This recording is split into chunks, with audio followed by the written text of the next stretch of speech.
안녕하세요 여러분. 오늘 이제 학습지 42페이지 42강 수업할 차례입니다. 자, 우리 학습지 42에서는 저번 시간에 예고를 했듯이 6.25 전쟁에 대해서 살펴볼 겁니다.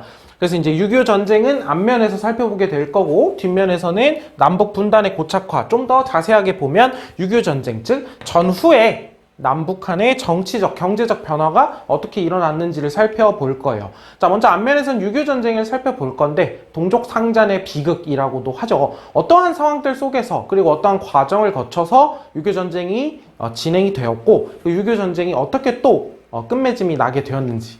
다들 알고 있겠지만 6.25 전쟁은 끝나지는 않았죠. 종전은 되지 않았습니다. 그래서 휴전으로, 정전으로 끝나게 될 텐데, 그 이야기까지 오늘 한번 해보도록 하겠습니다. 그래서 학습지 42페이지, 그 다음에 교과서는 246, 254 쪽을 살펴보시면서 수업을 진행하면 되겠습니다. 자, 그럼 오늘 수업 시작 한번 해보도록 하죠. 자, 6.25 전쟁과 그 영향이라고 되어 있습니다. 자, 한반도에 전운이 감돌고 있었습니다. 자, 군사적인 긴장이 고조된다라고 이야기를 하는데, 당시에 분단이 되어 있는 상태에서 정부 수립 이후에 국경지대에서 조그마한 전투들이 계속 이어지고 있는 그런 상황이었어요. 38도선 부근에서 무력 충돌이 소규모라 할지라도 계속해서 벌어지고 있는 상황이었고, 자, 지리산 일대에서 좌익 세력들이 무장 활동을 하고 있기도 했었습니다. 예를 들면 이제 예전에 배웠었던 여수순천 10.19 사건에 남아있는 세력들이라던가 여러 사람들이 또 지리산으로 들어가가지고 이런 좌익 활동을 하고 있는 그런 상황들이었죠. 그렇다 보니까 이제 남한 지역, 우리 남한 지역의 이 대한민국 쪽에서는 그 일대에서 좀 치안이 불안한 그런 상황들도 있기도 했었죠. 거기에 이제 북한은 계속해서 전쟁 준비를 하고 있었습니다. 당시 이제 북한을 이끌고 있었던 김일성은 전쟁을 통해 가지고 대한민국을 완전하게 해방시키겠다. 그들의 표현이죠. 해방을 시키겠다라고 하는 목표를 가지고 있었고, 끊임없이 소련에다가 전쟁 승인을 해달라고 합니다. 소련도 전면적인 전쟁으로 당시에는 어쨌든 소련도 제2차 세계대전을 끝낸 지 얼마 안 됐잖아요. 그러니까 이제 소련도 전면적인 전쟁으로 이어진다라고 하는 게 좀 부담스러워서 처음에는 좀 거부를 합니다. 승인 거부를 하게 되는데, 북한이 끊임없이, 김일성이 끊임없이 전쟁을 전쟁을 승인해 달라라고 요구를 하게 되죠. 그래서 소련으로부터 무기를 지원을 받고요. 또 한편으로 중국 내전, 국공내전이라고도 하죠. 저번에 냉전 체제가 만들어지는 그 부분에서 이야기를 했었습니다. 그래서 중국 내전, 국공내전에 참가했었던 조선의용군 있잖아요. 조선의용군. 이 조선의용군 어디서 배웠었죠? 기억나나요? 조선 독립동맹. 조선 독립동맹의 산하 군대로 만들어졌던 게 바로 이 조선의용군이었죠. 이 조선의용군이 북한군으로 편입이 됩니다. 그러면서 이제 북한군의 군사력도 다시 올라가게 되고요. 결국에 이제 1950년대 초가 되면 소련이 남쪽을 침입하는 계획을 승인을 하게 되고요. 그 다음에 중국에서는 어떻게 하냐? 미국이 참전하면 우리가 도와주겠다라고 하는 이런 약속들을 받아냅니다. 당시 이제 소련은 스탈린, 그 다음에 미국은 마오쩌둥이 이끌고 있었죠. 자, 이러면서 북한은 끊임없이 전쟁 준비를 계속해서 해나가는 중이었습니다. 자, 한편 남한의 상황 같은 경우에는 자, 살펴보시면 남한의 상황은 조금 애매했어요. 어찌됐든 미국으로부터 지원을 받고 있는 상황이었으나 그런 상황이었으나 당시 미국이 이승만 정부에게 엄청난 무기 지원을 하는 거는 좀 꺼려합니다. 예를 들면 이승만 정부가 계속해서 북진 통일을 이야기하고 있었기 때문에 북쪽으로 밀고 올라가야 된다라는 얘기를 하고 있었기 때문에 미국 입장에서도 무기 지원을 많이 해주면 이승만 정부가 진짜로 북한으로 밀고 올라갈까봐 그 부분이 또 우려가 됐던 부분인 거죠. 자, 그렇게 이제 조금 무기 지원이나 이런 것들이 안 되고 있는 건 아니에요. 안 해주는 건 아닌데 아주 적극적으로 미국이 해주고 있지는 않은 상황이었다. 라고 일단 한번 생각도 해볼 수 있고, 또 이제 한미 상호 방위 원조 협정이라고 하는 걸 체결을 하였으나 이제 이게 제대로 이제 이 원조 도와주는 것이 제대로 진행이 되기 전에 전쟁이 터지게 되긴 됩니다. 자, 한편 1950년 1월 50년에 6.25 전쟁이 터지죠. 한 5개월 전쯤이네요. 1월에 당시 이제 미국의 국무장관이었던 애치슨이라고 하는 사람이 애치슨 선언이라고 하는 걸 발표하게 됩니다. 한번 써봅시다. 애치슨 선언이라고 하는 선언을 발표를 하게 되는데, 에치슨 선언의 내용이 한국을 미국의 태평양 지역 방위선에서 제외한다라는 내용을 발표한 게 아니라요. 이제 에치슨 라인이라고 하는 걸 발표를 해요. 그 선 안에서 있는 나라들의 완전한 태평양 지역 방위를 하겠다라고 밝혔는데 그 선 바깥에 대한민국이 존재하게 되었던 거죠. 자, 지도를 한번 살펴보겠습니다. 자, 그래서 이쪽이 태평양이죠. 미국은 이쪽에 있잖아. 미국은 이쪽에 있고, 그러니까 이 선의 안쪽을 지키겠다니까 이쪽을 지키는 겁니다. 이쪽이 태평양 지역 방위 라인이에요. 방위 라인. 그러니까 보면 어디가 빠져 있어요. 타이완, 대한민국 이런 나라가 지금 빠져 있는 상황이죠. 지금 타이완에는 국공내전에서 패배한 국민당 세력들이 또 타이완으로 들어가 있기도 했고요. 자, 그런데 자칫 잘못 생각을 하면 미국이 에치슨 라인을 발표해서 6.25 전쟁이 발발했다 이렇게 생각할 수가 있는데 방금 얘기했듯이 에치슨 라인 발표와 무관하게 북한의 김일성은 소련으로부터 지원을 받고 중국으로부터 약속을 받고 이런 과정들을 거치면서 끊임없이 전쟁 준비를 하고 있었습니다. 그리고 미국이 방금 얘기했던 그 에치슨 선언이라고 하는 거 있잖아요. 괜히 썼네? 여기 있네요. 에치슨 선언이라고 하는 것도 자, 대한민국이나 타이완을 안 지키겠다. 여기 유사시에 버린다. 이런 뜻이 아니라요. 지금 당장에 미국이 확실하게 여기에서 무슨 일이 발생했을 때 지원할 수 있는 범위를 잡아놨다. 이 정도로 생각을 하시면 편할 것 같아요. 지원할 수 있는 범위. 그렇다 보니까 이제 대한민국, 타이완이 좀 빠지게 되었는데 뭐 미국 육군이 바로 지원할 수 있는 범위 뭐 이렇게 얘기하기도 하는데 그래서 이 에치슨 선언이라고 하는 게 6.25 전쟁의 원인이다? 라고 얘기하면 좀 그렇습니다. 그런데 에치슨 선언이 전쟁 준비를 계속하고 있었던 북한을 자극했다라고 하는 거는 어느 정도 한번 생각해 볼 수 있겠죠. 북한이 이걸 보고 해볼만 하겠는데? 라는 생각을 할 수 있었다라는 거는 우리가 한번 추측해 볼 수 있잖아요. 그래서 에치슨 선언 이런 것들이 발표되면서 좀 애매한 그런 상황이 되기도 했다라고 하는 얘기가 써 있습니다. 자, 그러는 가운데에서 북한이 결국 남침을 실행을 하게 됩니다. 남침, 북한이 침입했다라는 뜻이 아니라요. 남한을 침입했다라는 뜻으로 우린 남침이라고 씁니다. 용어를요. 남침. 북한이 이제 1950년 6월 25일 일요일이었고요. 1950년 6월 25일 일요일 새벽에 기습 남침을 해 들어오게 됩니다. 북한은 그러니까 전쟁이 시작하자마자의 북한 군대의 움직임을 보더라도 북한은 계속해서 전쟁을 준비하고 있었다는 걸 보여줘요. 엄청나게 빠른 속도로 그 인근에 있는 부대들이 완전 작전을 펼치는 걸로 쫙 남한으로 밀고 내려옵니다. 자, 그러면서 이제 3일 만에 서울이 점령됩니다.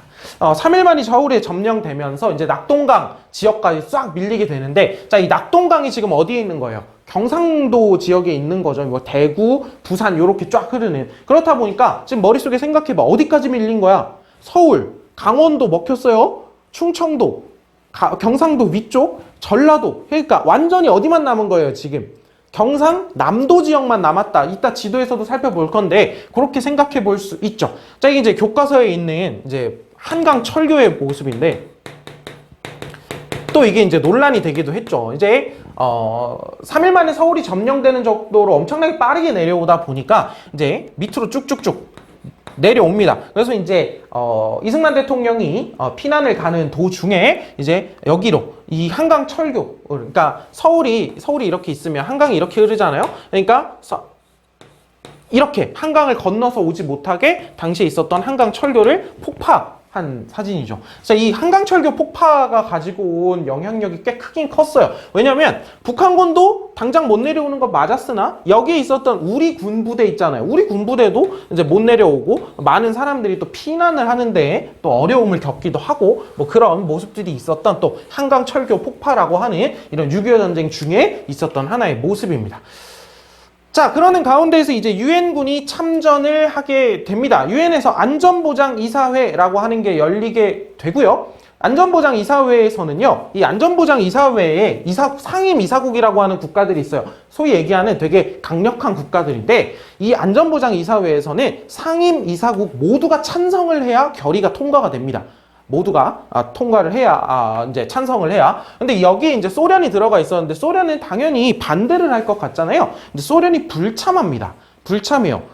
그러니까 당시 이제 해석을 보면은 소련이 안전보장이사회에서 만약에 반대를 한다고 하면 그 뒤에 소련이 있다는 게 너무 명확하게 드러나죠. 그거를 알리고 싶지 않았다라고 하는 뭐 의도 해석을 하기도 하고요. 어쨌든 소련 여기에 불참을 해요. 그렇다 보니까 사실상 모두가 동의를 할 수 있게 된 거죠. 그래서 이제 유엔 안전보장이사회의 결의에 따라서 16개국의 유엔군이 참전을 하게 되고요. 전쟁이 진행되는 중에 이승만 대통령이 우리나라 한국 대한민국 국군의 작전 지휘권을 유엔군 사령관에게 넘기게 됩니다. 이때 넘어간 작전 지휘권이 이제 계속 이어져 오고 있죠. 지금 이제 평시, 그러니까 전쟁 중이 아닌 뭔가 유사시가 아닌 평시 작전권을 우리가 가지고 왔는데, 평시 작전권은, 전시 작전권은 계속 넘어가 있죠, 미국에게.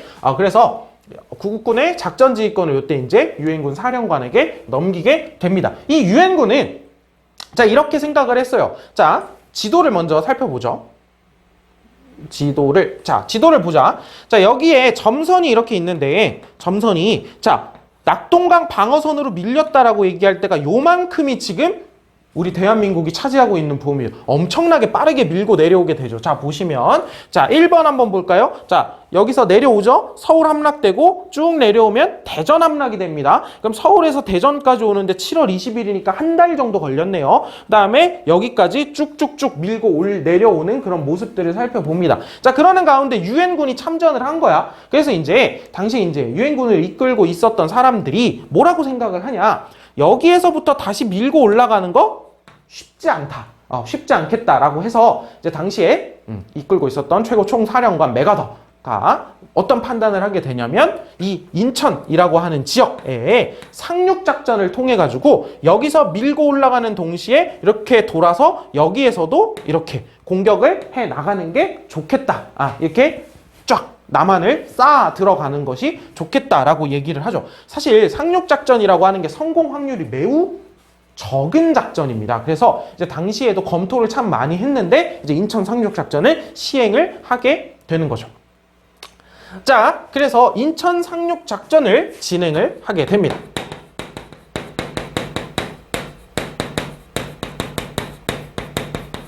자, 인천 상륙작전이 진행이 되고요. 굉장히 성공적으로 진행이 됩니다. 그래서 이제 전 세계적으로 유명한 상륙작전 두 개가 있죠. 노르망디 상륙작전 그리고 인천 상륙작전. 이 인천 상륙작전이 성공을 하게 되고요. 그리고 이제 성공적으로 이제 인천에 상륙을 하게 되고 이제 북한군이 밀고 위로 이제 후퇴하는 과정에서 이제 인천에서도 옆으로 치고 들어오고 밑에서 낙동강 지역에서부터 치고 올라오면서 남한 지역을 수복해 가고요. 결국 9월 28일 서울을 되찾습니다. 서울을 수복을 하게 되고, 자, 이제 서울을 수복했으니 어디로? 더 밀고 올라가야겠죠, 북쪽으로. 자, 그러면서 이제 38도선을 돌파해서 위쪽으로 계속해서 올라가게 됩니다. 그래서 우리 국군이 서울을 수복하고 38도선을 통과한 날짜가 10월 1일이거든요. 그래서 이 10월 1일을 지금 뭐로 기념을 하고 있죠? 이 10월 1일이 지금 국군의 날로 지정을 해서 기념을 하고 있죠. 자, 그래서 어디까지 밀고 올라가냐? 압록강 부근까지 진출을 합니다. 압록강 부근까지. 자, 이제 좀 있으면 어떤 상황이 되는 거야? 좀 있으면 완전히 북한 지역을 점령을 하고 이제 통일인가? 라고 하는 생각을 할 수 있는 지점까지 왔는데, 그때에 우리 이제 당시 미국이 예기치 못했었던, 생각하지 못했었던 카드가 나오게 되죠. 자, 미국은 처음에 중국이 계속해서 얘기를 이렇게 합니다. 뭐냐면, 자, 미국이 계속해서 북쪽 지역으로 밀고 올라오면 우리 참전한다 이러면서 이제 중국이 얘기를 하고 있었단 말이에요. 근데 미국이 실제로 참전을 하지 않을 거라고 생각을 했나 봐요. 일종의 그냥 협박 정도로 얘기를 했다라고 생각을 했고, 그리고 실제로 이제 중국군과 맞닥뜨렸을 때도 그렇게 많은 중국군들이 참전을 했을 거라고 생각을 하지 않았다고 해요. 그래가지고 이제 당시 이제 중국군이 막 30만여 명, 몇십만여 명 이런 대규모로 이제 오게 되는데, 자, 그래서 이 압록강 부근까지 진출해 있는 요 시기쯤 해가지고 가장 큰 변수는 누가 참전을 하게 된다? 중국군이 참전을 하게 된다라고 하는 게 이제 또 하나의 변수였죠. 그러면서 사실상 이제 자본주의 진영, 그 다음에 사회주의 진영, 지금 소련은 뒤에서 계속 도와주고 있어요. 도와주고 있는데 겉으로 드러내지는 않고 있습니다.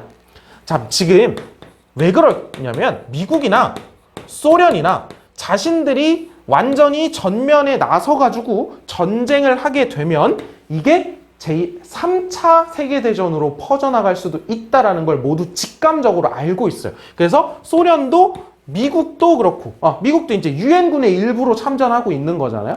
그러면서 살짝 조심하고 있는 모습들이 보입니다.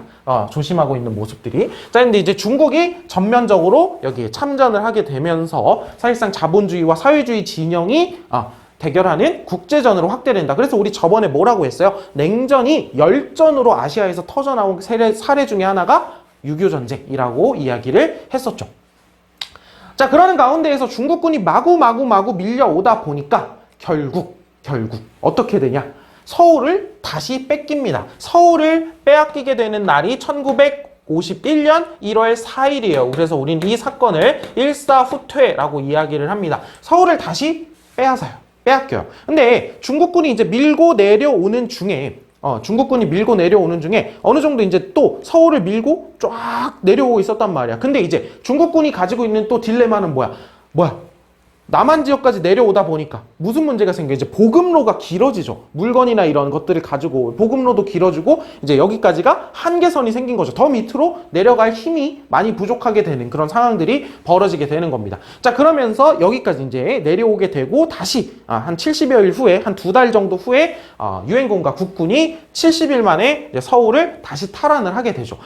그러면서 이제 1951년 정도, 즉 전쟁이 발발한 지 채 1년을 꽉 채우지 않고 어느 정도 전선 있잖아요. 전선. 여기 이제 전선이라고 하는 게 위아래로 왔다 갔다 어느 정도는 하더라도 완벽하게 어디까지 쭉 밀리고 이러는 모습들은 이제 없어지게 됩니다. 여기 뭐라고 써 있어요? 그래서 38도선 부근에서 교착 상태.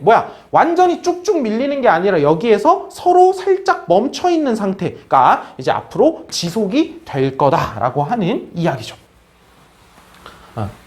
당시 이제 피난민들의 모습입니다. 피난민들. 다시 이제 중국군이 참전을 하고 이제 피난을 하는 가운데에 있는 사람들의 모습이에요. 피난민들의 모습. 자, 이렇게 진행이 되는 가운데 속에서요. 결국 소련의 제안으로 정전협정이 시작이 됩니다. 정전협정이 시작이 되는데, 자, 이제 정전협정에 이거는 최종 사인을 하는 모습입니다. 사인을 하는 모습. 정전협정 체결을 보기 전에 지금까지 우리가 봤던 내용들을 지도를 통해서 다시 한번 살펴보면, 자, 밀고 내려옵니다. 밀고 내려와요. 처음에 이제 북한이 쳐들어옵니다. 서울을 3일 만에 빼앗겨요. 그런 다음에 대전으로 내려와요. 한 달 정도 후에. 그러다가 어디까지? 최대 여기 낙동강 방어선까지 밀렸었다라고 이야기를 했죠. 낙동강 방어선까지. 이 낙동강 방어선까지 밀렸다가 이제 인천 상륙작전 어디 있어? 여기 있다. 인천 상륙작전이라고 하는 요 인천 상륙작전, 요 선이 이렇게 크게 돌죠. 인천 상륙작전을 통해서 옆에서 그다음에 밑에서 이렇게 하면서 이제 남한 지역을 다시 수복하고 9월 28일 서울을 수복을 했습니다.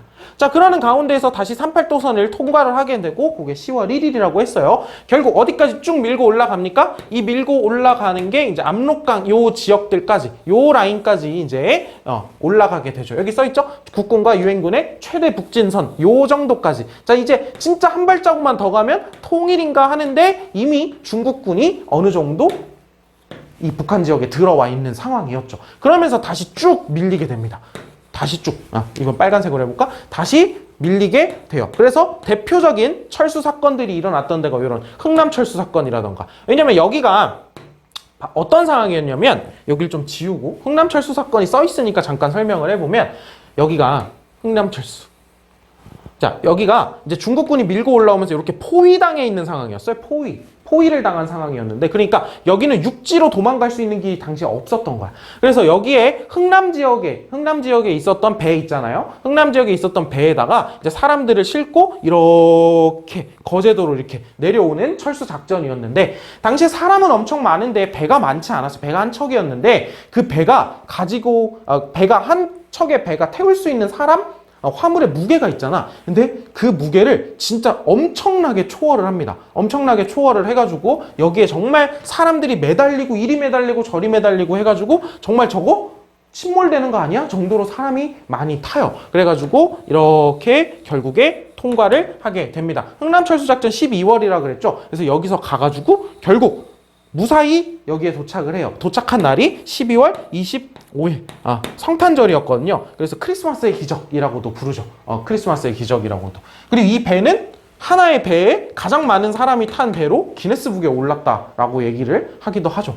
자, 그래서 이 흥남철수 작전이 이렇게 있게 되고 결국 육지로도 쭉 밀리게 되면서 서울이 다시 뺏겼다 그랬습니다. 우리는 그 이야기를 일사후퇴라고 얘기를 했고요. 자, 중국군이 내려오다가 더 서울을 빼앗기고 내려오다가 멈추는 지역이 요 정도 라인이네요. 요 정도 라인. 원주 아래까지. 요 정도 라인까지 밀리고 이제 여기서부터 살짝 올라갔다가 다시 내려갔다가 또 올라갔다가 내려갔다가 하는 38도선 인근에서의 교착 상태가 진행이 될 겁니다. 그러는 가운데에서 이제 정전협정이 진행이 될 거예요.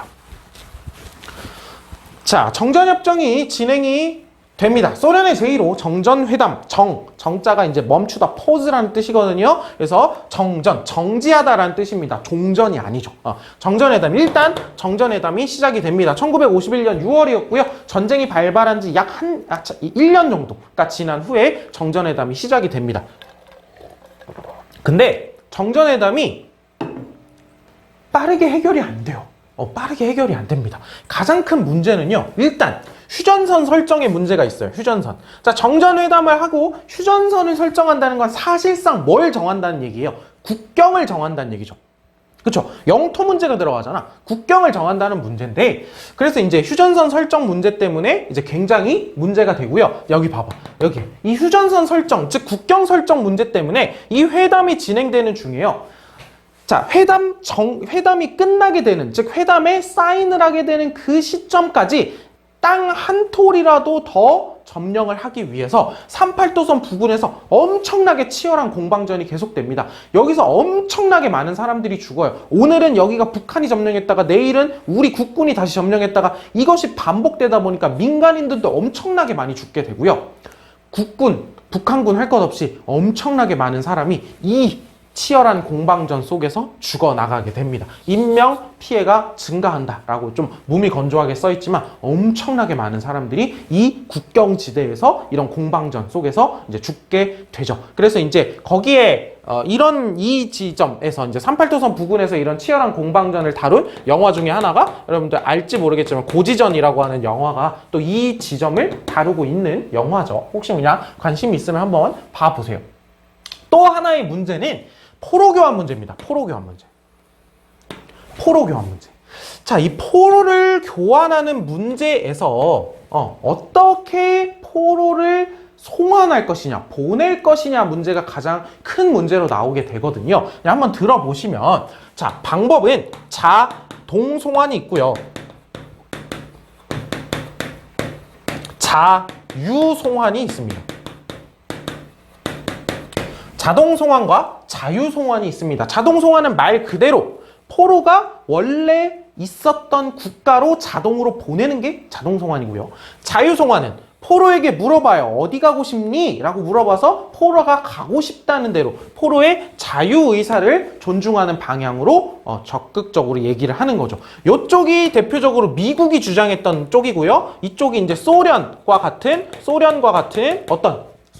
그 뭐라고 해야 될까? 공산주의권 국가들에서 이제 자동 송환을 주장을 하게 되죠. 왜냐면 이제 당시에 포로들 중에 보면 살아남기 위해서 공산주의를 선택한 사람들도 꽤 많았거든. 살아남기 위해서. 근데 소련이나 이런 공산권 국가들 입장에서 봤을 때 자유 송환을 하게 된다면 꽤나 많은 이 지금 현재 공산권에 있는 포로들이 나는 자유주의 국가로 갈래 라고 선택을 할 수도 있겠다라고 생각을 한 겁니다. 그래서 그 부분을 사전에 막고자 이쪽은 이제 자동 송환을 주장을 한 거죠. 이쪽은 이제 자유 송환을 주장을 하게 되고, 이거에 대해서 엄청나게 또 한동안 이야기가 길어지게 됩니다. 이 이제 포로 교환 문제 등으로 인해서요. 자, 그러다가 이제 정전협정은 7월 27일. 정전협정 엄청 오래 걸렸죠? 53년이죠. 53년 7월 27일 체결이 되게 되는데, 자, 이러한 정전회담이 진행되고 있고 포로 송환에 대한 이야기가 진행되고 있는 중에 이걸 굉장히 마음에 안 들어 하던 사람이 누구냐면 여기에 써있는 이승만 대통령입니다. 자, 이승만 대통령은 원래부터도 북진 통일이라고 하는 생각을 계속 하고 있었고요. 그러니까 북쪽을 쳐들어가서 북쪽으로 쭉 군사적으로 밀고 올라가는 통일에 대해서 얘기를 하고 있었고, 이승만 대통령의 가장 큰 생각 중에 하나는 왜 도대체 미국과 유엔군이 힘이 있는데 위로 올라가지 않고 정전회담을 진행하고 있느냐. 일단 이게 첫 번째 생각. 그리고 두 번째, 만약에 이대로 정전회담을 그냥 체결을 하게 되면 우리가 안보적인 위기가 올 수 있다. 또 전쟁 일으키면 어떡하냐. 또 전쟁을 일으키면 어떡하냐. 이대로 가면 전쟁이 재발될 수도 있다라고 하는. 그래가지고 이제 이승만 대통령이 계속해서 이제 미국에다가 뭘 요구하게 되냐면 이제 방위 조약을 요구하게 되죠. 우리를 지켜주겠다라고 하는 약속을 먼저 하고 정전회담을 해라라고 이제 계속 요구를 하게 되고, 아니면 북진 통일하자라고 이야기를 하게 되는데, 이제 미국 측에서도 이제 정전회담을 먼저 진행을 하는 게 우선이고, 미국도 물론 방위 조약을 체결할 생각이 있긴 있었습니다만은 지금 이제 타이밍상의 문제였던 거죠. 근데 이승만 대통령은 이제 계속해서 요구를 하고 있었던 거죠. 그러는 중에 이러한 정전회담이 계속 진행되고 있었던 거에 대해서 이제 굉장히 불만을 가지고 있었던 이승만 대통령이 엄청난 결단을 내립니다. 사실상 판을 깨버려요. 그러니까 뭐 당시에 뭔가 정전회담이 진행되고 있고 휴전에 대한 이야기가 나오고 있는 그런 판이 있을 거 아니야? 그 판을 완전 뒤집어 엎어버리는 결단을 하게 됩니다. 그게 뭐예요? 이 반공포로 석방이라고 하는 겁니다. 지금 포로 석방 문제가 결정이 안 났죠. 어떻게 될지. 포로 석방 문제가 어떻게 해야 될지 결정이 안 난 상황에서요. 자, 저희 거제도에 거제 포로 수용소라는 데가 있습니다. 거제 포로 수용소에 보면은 이제 여기가 가장 대규모의 포로 수용소였는데, 여기 거제 포로 수용소에 있었던 반공 포로들 있죠. 그러니까 공산주의의 안티 공산주의니까 이제 공산주의와 난 그쪽으로 가고 싶지 않다라고 하는 그런 성향을 가진 이 반공적인 성향을 가진 이 반공포로들을요, 그냥 문을 열고 나가게 해버려요. 반공포로 석방을 해버립니다. 정말 판을 깨버리는 행위였죠. 이승만 대통령이 이런 의사를 가지고 있었을 수도 있어요. 야, 나 진짜 나 하려면 할 수 있는 사람이야. 내 말 좀 잘 들어봐 라고 하는 사인을 보낸 걸 수도 있죠. 그래서 이 이승만 대통령이 반공포로를 석방하면서 정말 전 세계의 많은 지도자들이 정말로 엄청난 충격들을 받게 되죠. 당시에 이제 영국의 수상이었던 그 처칠 알죠? 처칠 수상이, 윈스턴 처칠 수상이 이 얘기를 이제 아침에 면도를 하다가 이제 픽 배웠대요.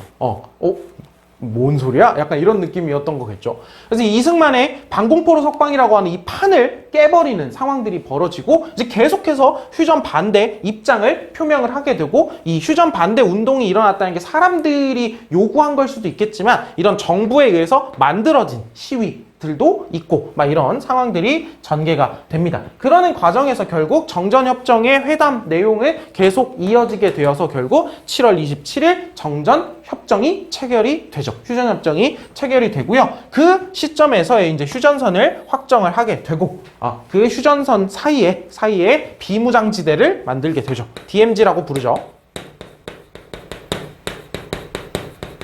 자, 비무장지대를 만들게 되고, 뭐 이런 군사정전위원회 아니면 중립국 감시위원단 등이 이제 설치가 됩니다. 그리고 이제 포로 교환 문제는 포로의 자유 의사를 존중하는 방향으로 이제 최종 결정이 되게 되죠. 자, 그리고 이승만 정부는 이제 계속해서 이제 휴전에 대해서 반대를 하는데, 나중에는 휴전에 대해서 받아들입니다. 그리고 이제 나중에 방위 조약을 체결을 하게 되는데요. 이 정전협정 서명에 불참한 거는 이 휴전을 반대해서도 있고, 아까 얘기했듯이 작전권이 유엔에 넘어가 있었죠. 그렇기 때문에 이제 정전협정 서명에 참여하지 않은 것도 있는 겁니다. 이제 그렇게 한번 생각을 해주시면 될 것 같습니다. 자, 그래서 이제 정전협정이 체결이 됐습니다. 6.25 전쟁 파트는요, 이게 얘기를 하려면 너무나 많은 이야기들이 있기 때문에 이것 생략 저것 생략 하면서 이제 수업을 진행하다 보니까 좀 이렇게 뭉뚱그려가지고 이야기를 하는 부분들이 많거든요. 그래서 요 정도로 이해를 하시면 됩니다. 자, 그러면 이제 6.25 전쟁이 이제 정전협정으로 일단락 됐고요. 자, 그래서 6.25 전쟁에 어떤 피해가 있었고 이게 어떠한 영향을 가지고 왔는지를 우리가 살펴볼 차례입니다. 자, 그럼 전쟁의 피해 얘기할 필요가 없죠. 정말 3년 동안 엄청나게 많은 사람들이 죽었고요. 그냥 한반도 자체가 완전 그냥 피폐한 황폐화된 땅이 됐다. 그냥 이렇게 생각하시면 돼요. 석기시대로 돌아갔다? 이렇게 생각해도 될 것 같고요. 엄청난 인명피해, 생산시설 파괴, 전쟁고와 이산가족 발생. 자, 얼마나 많은 사람들이 죽었나 생각을 해보세요. 뒤에다 공 3개씩 붙이면 됩니다. 남한 100만 명 죽었죠. 민간인이 100만 명 죽고 군인 60만 명. 북한 민간인 1,500만이래. 150만 명. 여기 군인 또 64만 명. 자, 중국군도 거의 100만 명. 유엔군도 거의 이제 한 15만 명 정도. 이제 사람이 이만큼씩 죽었다는 게 느낌이 잘 안 오죠? 엄청나게 많은 사람들이 죽게 됩니다. 자, 전쟁의 영향을 한번 우리가 살펴보도록 합시다. 자, 1번부터 이제 한번 보도록 하는데, 자, 인구 이동이 엄청나게 많게 돼요. 이제 북한 지역에서 내려왔다가 이제 남한 지역에 남는 사람들도 있게 되고, 막 이렇게 뒤섞이게 될 거 아니에요? 왔다 갔다 하면서. 자, 그러면서 우리가 원래 가지고 있었던 어떤 지역별로 있었던 전통 문화라던가 이런 이 한반도 땅에 있었던 전통 문화라고 하는 게 완전히 그냥 뒤집어 엎어져 버리게 됩니다.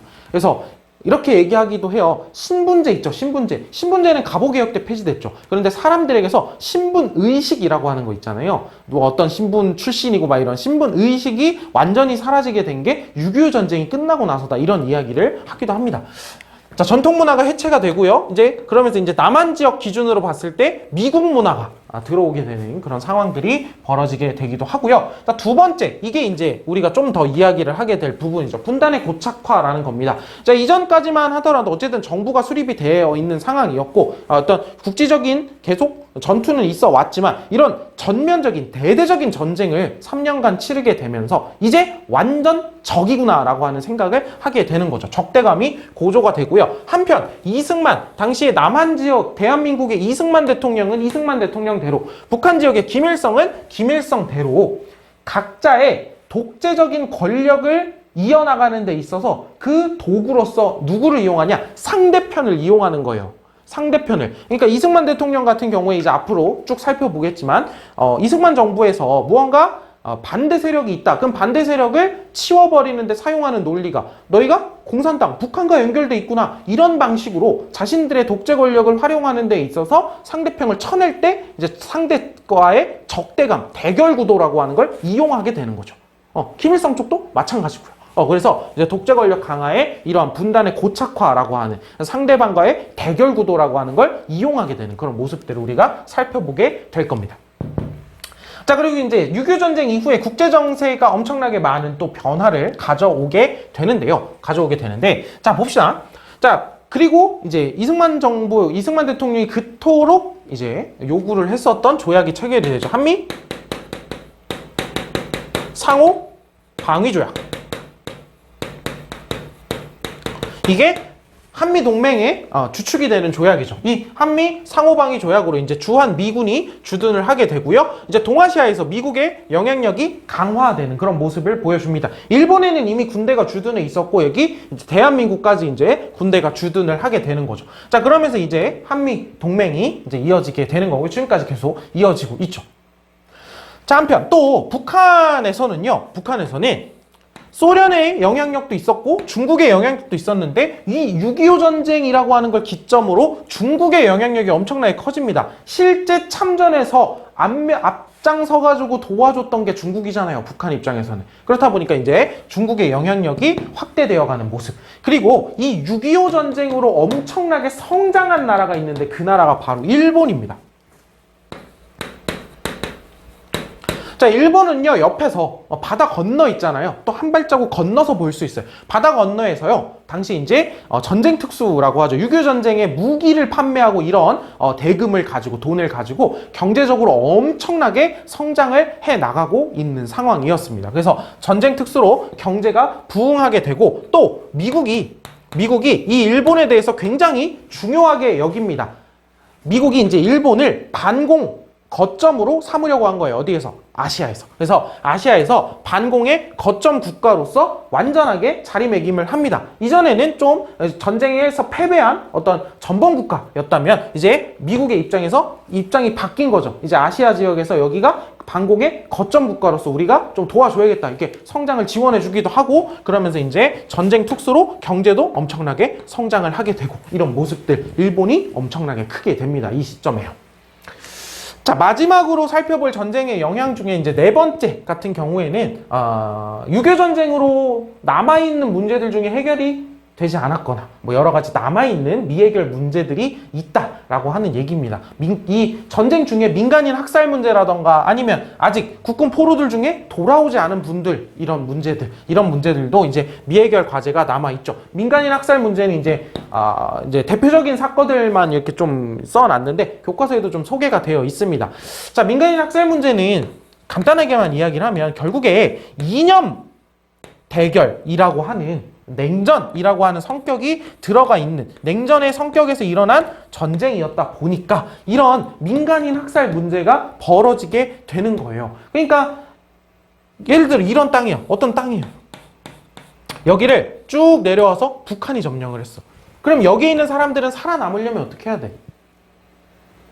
공산주의 좋아요 해야 될 거 아니에요. 그런데 나중에 다시 쭉 밀고 올라와서 국군이 여기를 다시 점령을 했어요. 그럼 이 지역에 있는 사람들 어떻게 될 수도 있어요. 너희 공산주의자들 아니야? 라고 하면 적이죠. 이 국군들 입장에서는. 그러니까 이런 지역들이 너무나 많았던 거예요. 예를 들어 이제 북한이 내려왔어. 너희 완전 반동들 아니야? 라고 하면 이 지역에 있는 사람들 싹 학살해 버리는 겁니다. 사상 검증해가지고 학살하고 이런 학살들이 엄청나게 벌어졌다는 거예요. 자, 북한군에 의해서 함경남도 함흥, 뭐 전라남도 영광, 충청남도 서천 이런 데서 뭐 어디서든 할 것 없이 이런 사상 검증을 통해 가지고 북한군에 의한 학살도 벌어졌고요. 자, 미군에 의해서도 자, 노글리 학살 사건 이건 뭐냐면 당시에 피난을 가고 있었던 민간인들 중에 북한군이 숨어있다라고 하는 이야기가 돌고 결국에 그 피난 가고 있었던 민간인 전체를 학살하게 된 사건이 또 노글리 학살 사건입니다. 이런 사건들이 비일비재하게 일어나는 거예요. 학살 사건이라고 하는 게.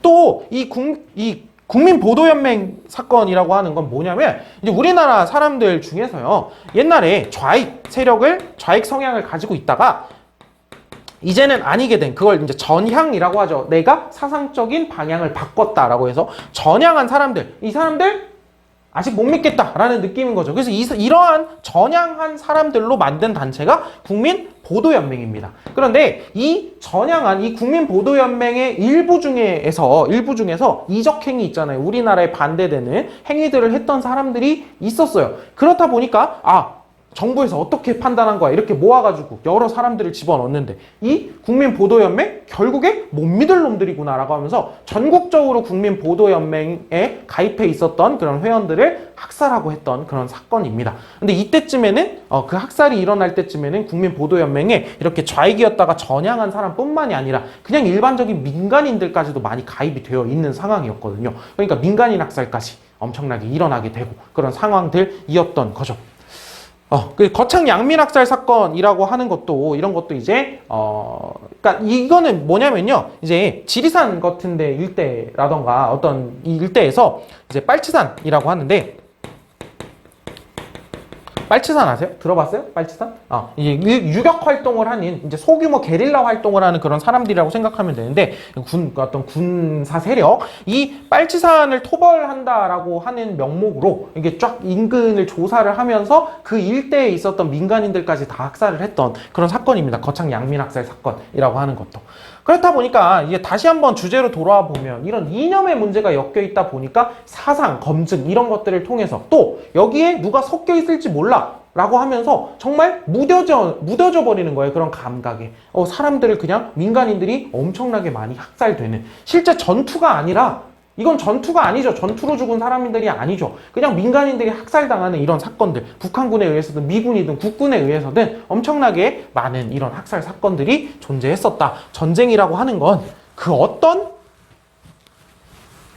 모습으로 보여지는 한이 있더라도 그게 건강하거나 좋은 모습일 수 없어요. 사람들이 너무나 많이 죽습니다. 자신들은 왜 죽는지 이유도 모르는 채요. 그러니까 이 전쟁이라고 하는 것에 대해서 여러분들이 이런 민간인 학살 문제 이런 걸 보다 보면 전쟁이 뭘까라고 하는 걸 한번 좀 고민을 해보는 그런 상황들이 그런 기회를 한번 가졌으면 좋겠다는 생각을 다시 한번 합니다. 자, 그래서 이제 6.25 전쟁에 대해서 살펴봤고요. 우리 이제 뒷면으로 넘어가면 무슨 이야기 할 거냐면 전후 전쟁이 끝나고 나서 남북한의 정치와 경제가 어떻게 전개가 되는지 그 이야기를 한번 해보도록 하겠습니다. 자, 그럼 이제 전후 남북한의 정치, 경제 변화에 대해서 한번 알아보도록 하겠습니다. 자, 이 시기는 이제 전쟁 중부터 이야기를 조금 할 거예요. 전쟁 중부터. 자, 정치적인 흐름을 우리가 살펴볼 때 요 링크 이 더보기란에 보시면요. 이제 제목 누르면 더보기란에다가 링크를 달아놨는데 이제 거기에 보시면 학습지 있잖아요. 학습지를 2개 달아놨습니다. 이제 우리나라 대선 총선과 관련된 거 그리고 전체 연표에 대한 이야기인데 그걸 보시면서 여러분들 받은 학습지 있잖아요. 우리 학교 학생들 이제 받은 학습지 같은 거 이제 보면서 보시면 됩니다. 이제 연표 2개 줬죠? 연표들 보면서 이제 하면 조금 더 수업이 원활하게 이해가 될 거예요. 자, 1948년에 우리나라에서 최초의 총선거가 치러집니다. 50총선거가 치러지게 되죠. 그리고 재헌국회가 구성이 됐는데 그 재헌국회의 임기는 2년이라고 얘기를 했습니다. 그리고 이 국회가 이제 2년 후에 임기를 다 하고 2대 국회의원 선거가 있게 되겠죠. 2년 후니까 이제 1950년에 국회의원 선거가 있게 됩니다. 그리고 요 국회의원 선거 직후에 이제 전쟁이 터지게 되는 거죠. 5월이니까. 자, 국회의원 선거에서요, 당시에 이승만에 반대되는 성향의 인물들이 엄청나게 당선이 많이 됩니다. 이승만에 반대되는 성향. 이 자체로도 당시 이승만 정부에게는 꽤나 큰 타격이었어요. 이제 반민특위 있잖아요. 반민특위. 친일파 청산이나 이런 것들을 방해하는 모습이나 이런 것들에 대해서 사람들의 민심이 또 안 좋아진 것도 있었을 거고, 이제 그런 것들이 여러 가지 엮이면서 이승만의 안티 성향의 인물들이 대거 당선이 됩니다. 이거 자체로도 문제인데 당시의 대통령은 누가 뽑아요? 국회에서 뽑죠. 대통령 무슨 제예요? 간접선거, 간선제죠. 그렇다 보니까 국회에 안티 이승만 성향의 인물들이 대거 당선됐다는 것, 이승만 대통령이 다음 대통령으로 출마해서 재선에 성공할 가능성이 낮아졌다는 얘기죠. 거의 없어졌다는 얘기죠. 당시의 대통령은 재선까지 가능했거든요. 2번까지 출마할 수 있었어요. 그래서 이거 자체로도 이제 당시 이제 이승만의 재선 가능성이 매우 낮아진 상황이었는데, 자, 이러고 나서 이제 전쟁이 바로 터지죠. 근데 이제 전쟁 중에 좀 전에 얘기했던 여러 가지 양민학살 사건이나 이런 사건들이 또 알려지게 되면서 민심이 또 더 안 좋아지게 된 상황들도 있었고요. 그래서 이승만 대통령이 국회에서 재선에 성공할 가능성이 낮아진 상황이었습니다. 낮아진 상황이었어요. 그럼 봐봐. 간선제로 대통령에 당선될 가능성이 낮아졌으니 이승만 정부는 어떠한 선택을 하면 될까요? 받아들여야죠. 뭘 방법을 선택을 해요. 국민의 선택이잖아. 그럼 내가 결국 당선이 안 될 수도 있겠구나 라고 받아들이는 게 맞죠. 제도적으로. 그런데 이제부터 어떤 방법을 쓰기 시작하냐면 개헌이라고 하는 방법들을 각종 정권에서 쓰게 될 거예요. 안 되면 되게 하라. 좋은 말이긴 한데 정치에서 여러분들이 살펴보다 보면 안 되면 되게 하라라고 하는 말 때문에 우리나라 정치가 꼬여버리는 여러 가지 문제점들이 생기는, 역사가 꼬여버리는 상황들이 많이 생깁니다. 간선제로 안 되면 직선제로 되게 해야죠 라고 하는 방식으로 이제 개헌을 하게 됩니다. 이게 우리나라 부끄럽지만 첫 번째 개헌이에요. 첫 번째 개헌을 그래서 이제 별칭으로 발췌개헌이라고 합니다. 발췌개헌이라고 하면, 발췌라고 하면 여기저기서 뽑는다는 뜻이죠. 책 같은 데에서. 그래서 이제 뭐 좋아 보이는 것들을 다 뽑아가지고 발췌해가지고 넣어놨다 뭐 이런 느낌으로 발췌개헌이라고 이야기를 하는데요. 발췌개헌의 가장 큰 목적은 뭐예요? 지금 간선제 구조 하에서는 이승만 대통령이 재선에 성공할 가능성이 굉장히 낮아졌죠. 그러니까 어떻게 해야 돼? 직선제로 방법을 바꿔보겠다라고 하는 거죠. 직선제로 방법을 바꿔보겠다는 거죠. 그래서 이제 일단 개헌을 추진을 합니다. 개헌을 추진하기 위해서 자신의 목소리를 같이 내줄 나의 세력이 필요하죠. 그러면서 여당을 창당을 합니다. 자유당이라고 하는 자유당을 창당을 해서 이승만 정부의 지지 세력들을 이제 모으게 되고요. 한편으로 이 개헌을 위해 가지고 국회에서 여러 가지 공포 분위기를 조성을 해놓는 그런 모습들을 살펴볼 수 있습니다. 그리고 놀랍게도 이거는 뭐 하는 중이에요? 지금 전쟁 중이에요. 어디서 일어난 일이에요? 부산에서 일어난 일이에요. 부산에서. 그렇죠? 참 안타깝죠. 안타깝죠. 전쟁 중에 이제 임시 수도였잖아, 부산이. 그래서 이제 이러한 공포 분위기를 조성하는 사건이 부산 정치 파동이라고 이야기를 하는데요. 자, 당시에 이제 인근에 막 간첩들이 돌아다닌다 이러면서 막 부산 일대에다가 계엄령을 선포하기도 하고요. 이제 군대가 쫙 깔리는 거지. 계엄령을 선포하기도 하고, 특히나 이 부산 정치 파동의 핵심으로 보는 것 중에 하나는 당시에 이 개헌에 반대하는 국회의원들, 개헌에 반대하는 국회의원들이 이 국제공산당과 엮여있다. 어디서 많이 또 이제 앞으로 이런 얘기 되게 많이 들을 거예요. 공산당과 엮여있다. 막 이러면서 잡아가는 거. 국제공산당과 연계가 되어 있다라고 하는 항목으로 이제 이들을 구속해야 되니까 이제 어떻게 하냐면 부산 정치파동의 대표적인 모습 중에 하나인데요. 국회의원들이 통근을 하는 통근 버스가 있어요. 이제 국회의사당 국회의제로 이제 출근을 할 거 아니에요. 출근 버스가 있는데 이 출근 버스를요, 그 크레인 있잖아. 크레인으로 딱 잡아가지고 들어 올려요. 그래가지고 이렇게 내려놓고 여기에 있었던 국회의원들을 구속을 합니다. 구속을 해요. 국제공산당과 연계가 되어 있었다는 명목으로. 근데 사실 국제공산당과 연계가 되어 있었다. 뭐 이런 걸 떠나가지고 이 개헌 반대 세력들이잖아. 이런 공포 분위기를 조성을 하고자 하는 거죠. 자, 이렇게 공포 분위기를 싹 깔아놓은 상태에서 야, 니들 개헌 찬성해야겠지? 라고 하는 느낌의 분위기를 싹 깔아놓은 상태에서 이제 국회에서요, 국회의원들의 개헌 투표를 하게 됩니다. 방법이 뭐예요? 찬성하시는 분은 일어나세요. 반대하시는 분은 일어나세요. 기립투표로 개헌안을 통과합니다. 자, 이렇게 공포 분위기를 조성시켜 놓은 상태에서 기립투표를 하면, 기립투표 자체가 문제죠, 일단. 이거 자체가 방법적인 문제인데, 이렇게 하면 제대로 의사가 반영이 되겠어요? 그래서 이제 개헌안이 통과가 됩니다. 자, 이런 과정을 통해서 이제 개헌이 통과가 되죠. 자, 부끄러운 모습입니다. 안 되면 되게 하라라고 하는 말이 많은 문제를 일으키게 될 거예요. 그래서 이 발췌 개헌이라고 하는 거의 내용이 뭐냐? 그러면 대통령 선출, 간선제로 어려우니까 다음 대통령이 내가 되려면 어떻게 해야 돼? 직선제로 바꿔보자 이거야.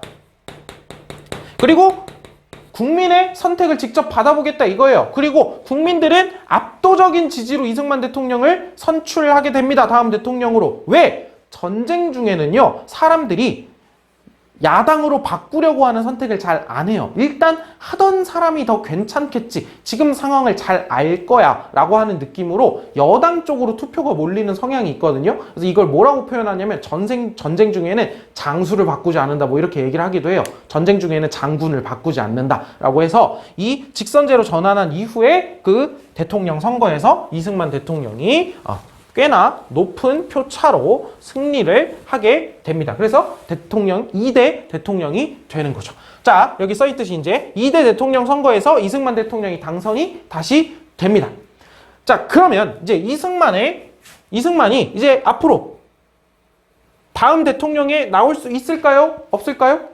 없어요. 왜? 헌법에 따르면 재선까지만 가능하다 그랬죠. 즉, 세 번째 선거에 나올 수 있어요? 없어요? 없어요. 그러면 어떻게 해야 돼? 내가 다음 대통령이 되고 싶으면 포기해야죠. 제도가 그렇잖아. 포기해야지. 근데 안 되면 되게 하라. 어떻게 해야 돼? 가능하게 해야죠. 그래서 조항을 답니다. 두 번째 개헌이었어요. 2차 개헌이에요. 즉 지금 1차와 2차 개헌 모두 합법적인 절차를 통해서 된 개헌이 아니죠. 첫 번째와 두 번째 모두 지금 단추를 잘못 꿰고 있는 상황인 것 같다라고 하는 생각을 해볼 수 있을 것 같습니다. 자, 개헌의 내용은 뭐냐면요. 자, 초대 대통령에 깁니다. 한번 써보세요. 초대 대통령에 한해 헌법에 있었던 3선 금지 조항을 적용하지 않는다라고 하는 이 삼선금지 조항, 즉 재선이란 뜻이죠. 삼선에 못 나간다. 재선만 할 수 있다라고 하는 조항을 적용하지 않는다. 초대 대통령에 한해서 좀 모양 떨어지죠. 초대 대통령에 한해서. 자, 그래서 초대 대통령에 한해 삼선금지 조항을 적용하지 않는다. 어디선 이렇게 표현할 수도 있어요. 중임 제한을 철폐한다. 같은 말입니다. 중임 2번 한다는 뜻이에요. 2번밖에 할 수 없는 제한을 철폐한다. 같은 뜻이죠. 2번밖에 할 수 없는 제한을 철폐한다. 뭐 이렇게 표현을 하기도 합니다. 문제집 같은데 이렇게 나올 수도 있을 것 같아서. 이 과정 자체가 굉장히 웃깁니다. 뭐냐면, 자, 이 개헌에 당연히 다들 반대하겠죠. 야당 세력들은 당연히 반대하겠죠. 다른 국회의원들은. 자, 그래서 자, 당시에 자, 숫자를 한번 봅시다. 국회의원 제적 인원 모두 등록되어 있는 국회의원 제적 인원이 당시 203명이었어요. 그래서 이거에 대해서 투표를 합니다. 자, 여러분들 국가에서 가장 중요한 일 중에 하나죠. 헌법을 바꾸는 것. 국회의원의 2분의 3이래. 미안합니다. 3분의 2 이상이 동의를 해야, 찬성을 해야 개헌안이 통과가 됩니다. 그러면 203명의 3분의 2는 얼마냐면요. 135.3333 이렇게 나와요. 순환소수예요. 이거예요. 그러면 여러분들에게 모두 물어봐도 당연히 3분의 2 이상이 동의를 해야 된다 그러면 몇 명 이상이어야 돼? 당연하죠. 제도적으로도 그래요. 136명 이상이 찬성을 해야 돼요. 근데 아주 드라마틱하게 당시에 찬성표가 135표가 나옵니다. 부결이죠. 그런데 당시에 이러한 논리를 펴니다. 자, 반올림을 하면 소수점에서 반올림을 하면 얘네는 버리게 된다. 그러니까 135명부터 가능하다라고 하는 논리를 통해서 그냥 통과 선포를 해버리는 거죠. 정말 이 얘기를 할 때마다 부끄럽습니다. 4.4.5입을 적용한다. 숫자 4 밑으로는 4 죽고 숫자 5 위로는 들어간다라고 해서 반올림을 한자로 4.4.5입이라고 얘기를 하거든요. 그래서 우리가 이 2차 개헌을 뭐라고 불러요? 4.4.5입 개헌이라고도 부르게 되죠. 부끄럽죠. 참 부끄러운 모습입니다. 그래서 이 4.4.5입 개헌의 내용이 뭐다? 초대 대통령에 한해서 삼선금지 조항을 적용하지 않는다라고 하는 내용이 들어간다라고 하는 겁니다. 안 되면 되게 하라가 이렇게 무섭습니다. 국가 차원에 들어가게 되면. 두 차례 개헌의 문제점 굳이 얘기를 해야 될까요? 장기 독재를 위한 개헌이면서도 원칙을 다 어겼죠. 원칙을 어기는 그런 여러 가지 문제점들이 들어가 있는 개헌들이 이루어지게 됩니다. 자, 이제 이승만 대통령은 삼선 금지 조항이 철폐됐기 때문에 세 번째 선거도 나올 수 있고 네 번째, 다섯 번째 계속 나올 수 있어요.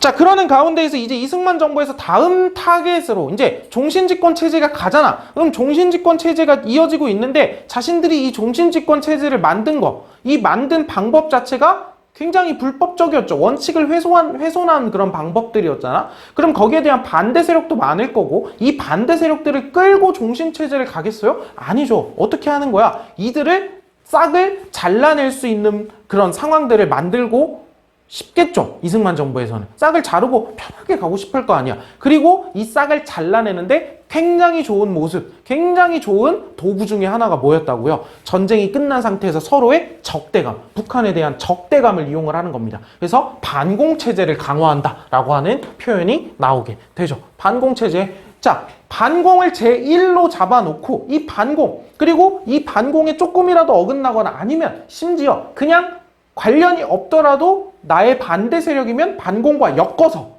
그냥 쳐버리는 이런 상황들이 이제 벌어지게 될 겁니다. 그래서 반공을 권력 강화에 적극 이용을 하면서 장기적으로 계속해서 독재를 해나갈 수 있는 기반을 만들려고 한 거죠.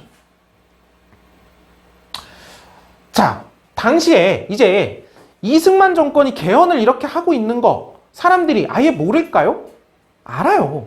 어느 정도 아는 사람들은 안단 말이에요. 그래서 이승만 정권에 대해서 뭐 6.25 전쟁 때 보여준 모습도 있고 그런 여러 가지 모습들이 누적이 되어 오면서 국민들의 불신은 이제 계속해서 터져 나오고 있는 상황입니다. 그런데 그 선거 후보의 모습이 이제 3대 대통령 선거에서 나오게 되는데 어떤 상황인지 한번 봅시다.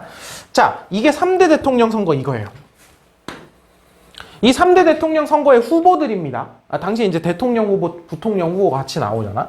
자, 자유당에서는 이게 여당이죠. 이승만 대통령 후보, 이기붕 부통령 후보가 나왔고요. 민주당, 제1야당입니다. 제일 큰 야당 민주당에선 대통령 후보로 신익희, 부통령 후보로 장면이 나옵니다. 그런 다음에 이제 이 이외에 진보당 계열이라고 나는 좀 이따 이제 진보당이라는 정당 이름이 나올 텐데 여기에 왜 진보당 계열이라고 써 있냐면 아직 진보당이 안 만들어져 있는 상태예요. 진보당 계열에 이제 대통령 후보로 조봉암, 그 다음에 부통령 후보 박기출 이렇게 나와 있는 상황입니다. 자, 그런데 자 이렇게 대결을 하고 있었죠. 그러는 가운데에서 이 신익희 후보가 민주당의 신익희 후보가 유세 중에 죽어요. 선거 기간 중에 죽어요. 급사합니다. 이제 지병으로 급사를 하게 돼요. 자, 그러면 그래서 이게 사실 이승만 이 자유당 쪽에서 그래가지고 당시에 너무 갑자기 죽으니까 이 자유당 쪽에서 암살한 거 아니냐 막 이런 이야기도 돌고 이랬어요. 자, 이 신익희 후보가 갑자기 죽습니다. 자, 그러면 이 자유당을 몰아내기 위해서 야당들이 선택할 수 있는 건 뭐냐면 단일화 이런 거죠. 단일화. 그래서 이 진보당 계열에서 민주당한테 야, 우리 같이 단일화 하자라고 하면서 이 박기출 후보가 사퇴합니다. 여긴 죽은 건 아니고요. 사퇴합니다. 사퇴를 하면 표가 여길로 몰릴 테니까. 무슨 말인지 이해가 되죠?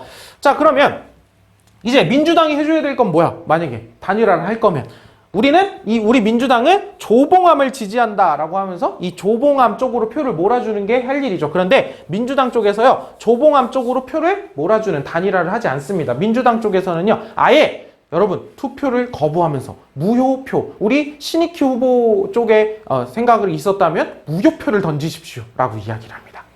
무효표를 던지십시오 라고 이야기를 하면서 이제 전개가 되게 되죠. 자, 그래서 이 대통령 선거에서 결과가 어떻게 나오냐면요. 이 신익희 후보에게 원래 갔어야 할 것 중에 이제 일부는 조봉암 후보로 갔겠죠. 일부는 조봉암으로 갔을 거고, 이제 무효표를 찍은 사람도 많을 거 아니에요? 추모표라고 하는데, 이제 신익희를 추모하면서 던진 표. 이 무효표가 전체 20%가 나와요. 엄청나게 많은 거죠. 엄청나게 많은 거죠. 그리고 이 당시에 이 조봉암 후보 있잖아. 이 조봉암이 얼마? 유효표의 30%를 차지합니다. 30%. 220만 표를 차지를 하면서 조봉암이 엄청난 돌풍을 일으키게 됩니다. 조봉암이요. 자, 당시 이승만 대통령이 꽤나 실망을 했다고 해요. 와, 이렇게 정말 신익희라고 하는 후보가 죽은 상태인데도 이렇게까지 엄청나게 이제 내가 승리를 하는 한이 있더라도 표차가 이렇게 얼마 안 난단 말이야? 라고 하는 느낌으로 이제 자유당 정권 쪽이 좀 실망을 했다 그러죠. 심지어 부통령은 장면이 당선이 됩니다. 이기붕이 져요. 그래서 이승만 대통령, 장면, 부통령 이렇게 당선이 됩니다. 여기 보죠. 부통령의 민주당 후보 장면이 자유당의 이기붕을 누르고 당선이 됩니다. 자, 이런 상황들이 벌어지게 됩니다. 그러면서 이제 조봉암이라고 하는 사람이 일약 스타가 되죠. 그래서 이제 본격적으로 조봉암이 정치 활동을 조금 더 본격적으로 해나가기 시작을 합니다. 그래서 이제 이 선거가 끝나고 나서 진보당이라고 하는 걸 만듭니다. 진보당이라고 하는 걸 만드는데 벌써부터 쎄한 단어가 써있죠. 자, 조봉암 후보 쪽에서 이야기를 하는 것 중에 하나가, 공약 중에 하나가 이 평화통일이었거든요. 평화통일. 당시에 이승만 정부에서는 무조건 북지통일이에요. 북진통일, 위로 쳐들어 올라간다 라고 하는 그 통일 정책이란 말이야. 북진통일. 이 평화통일을 주장한다.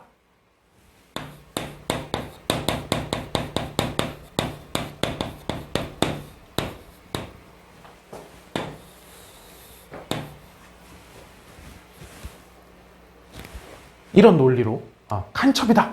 이런 논리로 이제 재판을 통해서 조봉암을 사형을 집행하게 됩니다. 무섭죠. 무섭죠. 이런 건 이제 사법살인이라고도 얘기를 하죠. 법을 통해서 사람을 죽였다라고 이야기를 하기도 하죠. 사법살인 대표적으로 이제. 그러니까 이승만 정권이 조봉암에게 정치적 위협을 느낀 거죠. 그러니까 조봉암 이렇게 표를 엄청나게 많이 얻고 이제 진보당 활동을 통해 가지고 이제 정당 정치 활동까지 계속 나가려고 하니까 이제 이승만 정권이 여기에 이 조봉암 후보에 대해서 이제 굉장히 또 위협을 느낀 거고 이제 그게 이러한 사건으로 터져 나오게 됩니다. 이런 걸 이제 엮은 거죠. 간첩이다. 그래서 이러한 이 사건을 뭐라고 하냐면 진보당 사건이라고 얘기를 합니다. 빡세죠? 진보당 사건. 자, 그리고 이제 이러한 정권의 위협을 느끼고 있는 그런 상황들 속에서 이러한 진보당 사건뿐만이 아니라 여기 써 있는 대로 반공이라고 하는 걸 앞세워가지고 이제 다른 정치적 세력들 억압하고 자, 이제 억누르면서 자기가 종신집권, 독재로 가려고 하는 그런 상황들을 만들어냅니다. 그러면서 이제 당시에 있었던 국가보안법이라고 하는 법을 개정을 해서 이제 신국가보안법이라고 얘기를 하는데 이제 뭐 언론 통제라던가 뭔가 이제 국가보안법을 적용할 수 있는 범위 이런 것들을 되게 넓혀놓고요. 언론 통제가 가능한 이런 이야기들도 여기에다 넣어놓게 되고 아니면 정부를 비판하는 걸 금지한다거나 이런 것들을 여기에다가 집어넣는 개정을 하면서 이제 한 단계 더 이제 반공을 앞세워가지고 독재를 할 수 있는 그런 장치들을 만들어 놓게 된 거고 또 당시에 계속해서 이승만 정부에 대해서 비판적인 논조를 가지고 있었던 신문사들이 많았지만 그 중에 가장 대표적이었던 게 경향신문입니다. 이 경향신문을 또 폐간시켜버리고 이런 사건들이 터져 나오게 되죠. 이런 것들이 이제 일련의 사건들이 이어지면서 이승만 정권이 계속해가지고 독재로 한 발자국 계속 더 걸어 나가고 있는 거죠. 그리고 이 모든 것들의 논리로서 뭘 활용하고 있는 거예요? 반공을 앞세우고 있다라고 하는, 반공을 앞세우고 있다라고 하는 그런 상황들을 여러분들이 이해해 주셔야 되는 겁니다. 자, 이렇게 정치적 위협을 느낀 이승만 정권은 결국 1960년 3월 15일 선거에서 대통령, 부통령 선거에서 대대적인 부정을 저지르게 되는데 이로부터 이제 여러분들이 다음 시간에 배울 4.19 혁명이 터져 나오게 될 겁니다. 그건 다음 시간에 이야기할 거예요. 자, 그러면 학습지 나머지 부분들 한번 살펴볼 거예요. 자, 지금 학습지 있는 분들이 자, 밑에 자, 전후 복구 사업을 진행하다라고 한번 살펴보도록 하죠. 자, 지금까지 정치적이었던 부분들이고 이제 경제적으로 전쟁이 끝나고 나서 이승만 정부에서 어떤 사업들을 벌여 나가고 있었는지 한번 보도록 하죠. 자, 전후 복구라고 하는데 전쟁 후에 엄청나게 황폐화된 토지들 이 땅에 있는 모든 경제적인 시설들 이런 것들 다 복구해야 될 거 아니에요. 그래서 미국의 무상원조가 굉장히 중요한 상황이었습니다. 당시 이제 미국이 그냥 무료로 원조를 해주고 있었거든요. 도와주는 원조 물품들이 와주고 있었거든요. 그래서 경제가 회복은 되고 있었으니까 결국에 경제적인 수치가 좋아지고는 있었는데 많은 국민들이 그거를 실제 느끼지는 못하고 있는 상황들. 수치가 좋아진다고 해봤자 당시는 정말 가난한 상황이었습니다. 국가가. 그래도 이제 미국의 무상원조라고 하는 게 엄청나게 큰 도움이 된 거죠. 그런데 이 무상원조가 들어오는데 이 무상원조가 들어오는 것들을 보면요. 이 원조 물자가 대체로 뭐가 들어오냐면 원료들이 들어와요. 원료들이. 예를 들면 이런 거. 밀 이런 거 들어옵니다. 밀. 아니면 뭐 사탕수수. 아니면 뭐 면. 이런 뭐가 들어와요? 원료가 들어오죠. 원료. 이거 옷감이죠. 옷감의 원료. 그럼 이런 원료들이 들어오면 이 원료를 그대로 써요? 밀이 들어오면 밀 뜯어먹어? 아니죠. 사탕수수 뜯어먹어? 아니죠. 그러면 이 원료라고 하는 것들을 가공하는 정도의 산업은 필요할 거 아니에요. 그래서 처음에 무상 원조가 들어올 때, 이 원료들이 들어올 때 이거를 가공하는 강공 산업들이 발달을 하게 됩니다. 그랬을 때 대표적으로 들어왔던 게 이런 것들이거든요. 이런 것들. 그래가지고 요 밀 같은 것들을 가루를 내가지고 가공을 하는 산업을 뭐라고 부르냐? 제분산업. 가루 분자예요. 그리고 설탕을 만드는 제당산업. 그리고 면이 들어왔으면 옷감을 짜야죠. 면 방직산업. 이런 것들이 발달합니다. 근데 우연찮게 다 하얀색이죠. 그래서 우리는 이 산업을 뭐라고 불러요? 삼백산업이라고 부릅니다. 세 가지 해하얀 그런 물품들을 만들어내는 삼백산업이 발달한다. 그래서 이러한 원조 물자를 가공하는 이런 가공산업들, 300산업이 발달을 한다라고 하는데, 그래서 이런 산업들은 발달을 하기는 하지만 한편으로 생산재, 뭐예요? 우리가 실제로 경제 성장을 이루기 위해서 만들어내야 되는 것들, 그런 것들의 어떤 산업들이 좀 당시 이제 성장이 부진한 그런 모습들이 있었다라고 하는 거를 여러분들이 또 같이 생각해 볼 수 있죠. 자, 다음 세 번째는 이 법이 만들어지고 처리가 된 건 1949년이에요. 법이 만들어진 건. 그런데 중간에 전쟁이 있었다 보니까 실질적으로 이 법이 적용되고 이 법이 시행된 거, 그러니까 실질적인 시행은 이제 전쟁 후다, 이렇게 한번 생각을 해보면 좋을 것 같습니다. 그래서 귀속재산 처리법이라고 하는 법이 시행이 되죠. 그러니까 이것도 어디에서 만든 거예요? 사실상 법 자체는 재헌국회에서 만든 거죠. 그렇죠? 시기가 그렇잖아. 재헌국회에서 만든 법인 거죠. 그래서 귀속재산 처리법을 만들게 되는데, 저 귀속재산이라는 게 뭐냐면 일제강점기에 일본인들이 놓고 간 토지나 공장이나 이런 재산들 있잖아요. 그게 미군정으로 이제 귀속이 되었고, 미군정으로 귀속이 됐고 놓고 갔으니까, 그리고 이제 그게 우리나라로 넘어온 그런 재산들이다라고 해서 귀속재산이라고 부릅니다. 일제강점기에 일본인들이 놓고 간 여러 재산들, 뭐 토지도 있고 공장도 있고 여러 재산들이 있을 거 아니에요. 그러면 이 귀속재산들을 어떻게 처리할 것이냐와 관련된 법이겠네. 그래서 이 일본인 소유한 공장 등 이런 귀속재산 등을 어디에? 민간인들에게 싼 값에 불화하는 것과 관련된 법입니다. 자, 그런데 이 민간인에게 불화하는 과정에서 이게 생각해 보세요. 일본인들이 놓고 간 거야. 당시에 엄청나게 황폐화되어 있는 그런 상황 속에서. 어쨌든 일본인들이 놓고 간 재산이라고 하는 건 엄청난 가치가 있습니다, 사실.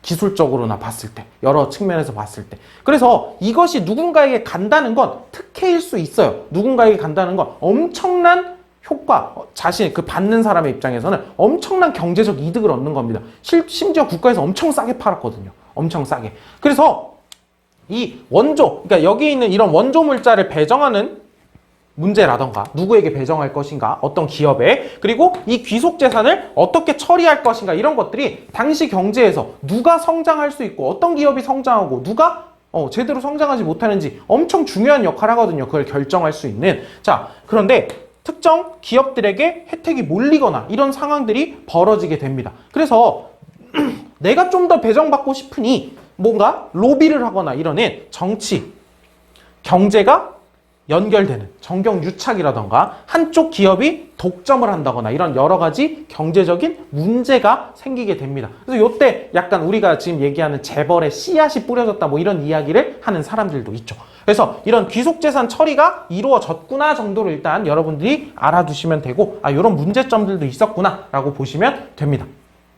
자, 그러는 과정에서 지금 우리 미국의 무상 원조, 너무나 중요한 우리 경제의 근간이에요. 그런데 1950년대 후반이 되면 미국의 원조 정책에 변화가 일어납니다. 이제 1950년대 후반 정도가 되면 너희들이 무언가 조금씩 알아서 근대화를 해나가야 되지 않을까라고 하는 느낌으로 원조가 감소하게 돼요. 여기 보면 1950년대 말에 미국의 원조가 전체적으로 감소하기 시작을 합니다. 감소하기 시작을 해서 미국이 무상으로 원조해 주던 거에서 방식을 어떻게 바꾸냐면 유상 차관. 차관은 쉽게 얘기하면 빚이에요. 나중에 갚아라라고 하는 거예요.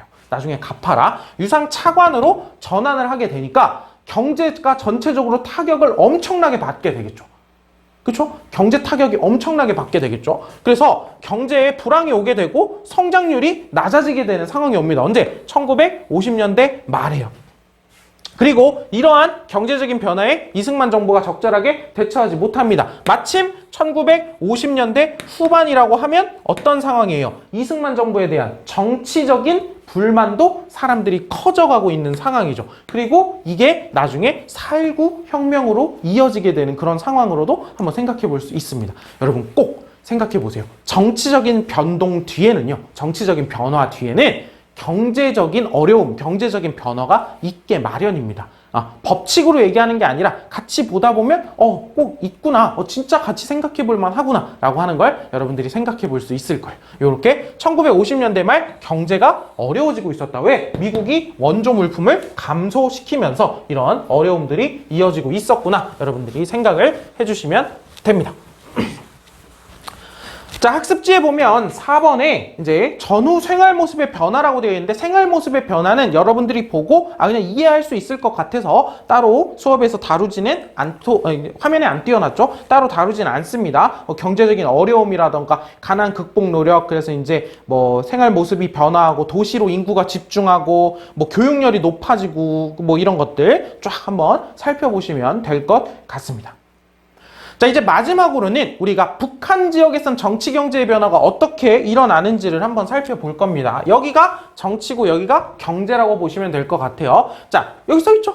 여기도 다를 게 없어요. 오히려 더 심하면 더 심하지, 여기는.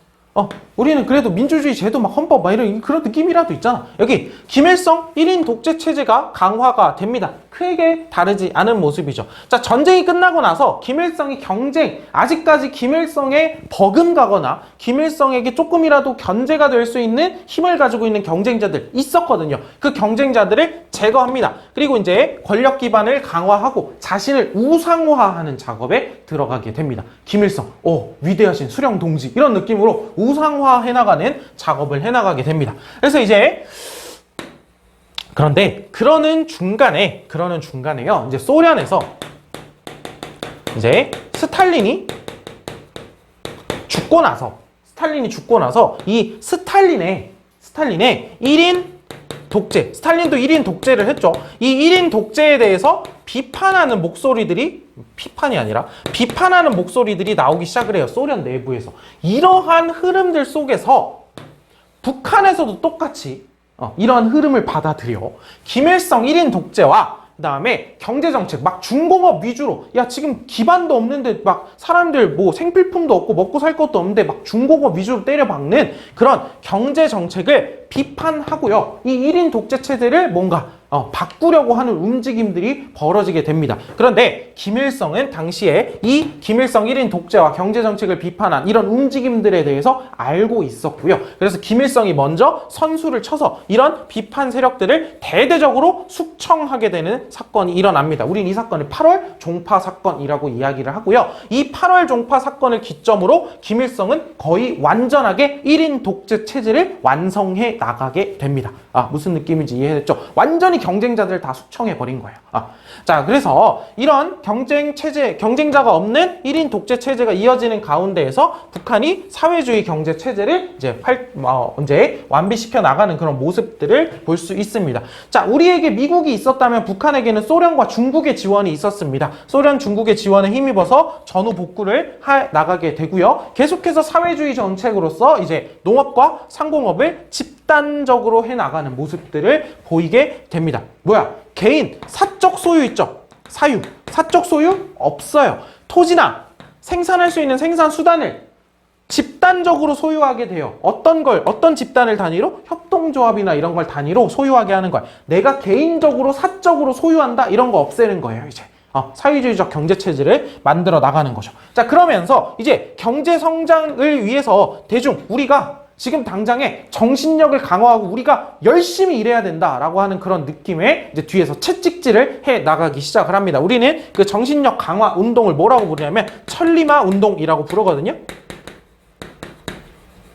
자, 천리마 운동이라고 이야기를 합니다. 그래서 이제 천리마 운동을 시작을 하면서 이런 정신력 강화를 위해서 노동 생산성을 높이려는 운동을 전개해 나갑니다. 이름만 듣더라도 그렇게 효과적일 것 같지는 않죠. 정신력 강화를 통해서 생산성을 높이려고 하는 그런 모습들.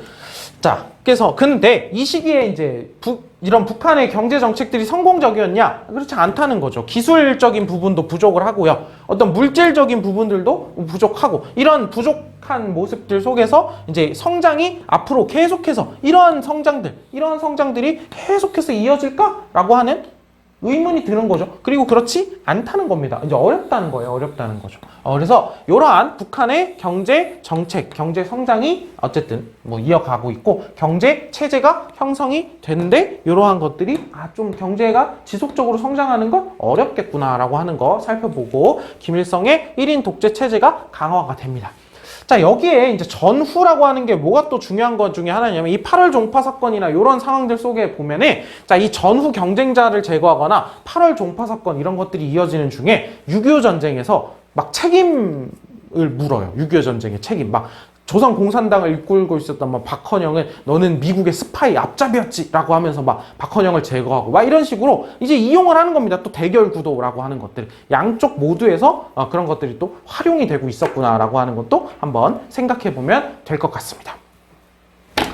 와우, 역대급으로 긴 수업이네요. 근데 6.25 전쟁과 이제 뒤에 전후 모습까지 한 번에 이어서 하려고 하다 보니까 영상이 길어졌습니다. 이제 필요한 만큼 또 잘라서 뭐 대부분 그렇게 보겠죠. 잘라서. 그러니까 한번 여러분들이 어떤 부분이 또 중요한지 또 활용을 해 봤으면 좋겠습니다. 내 강의. 자, 그러면 모두 수고 많았고요. 그럼 다음 시간 학습지 43페이지에서 보도록 하겠습니다. 모두 수고 많았습니다.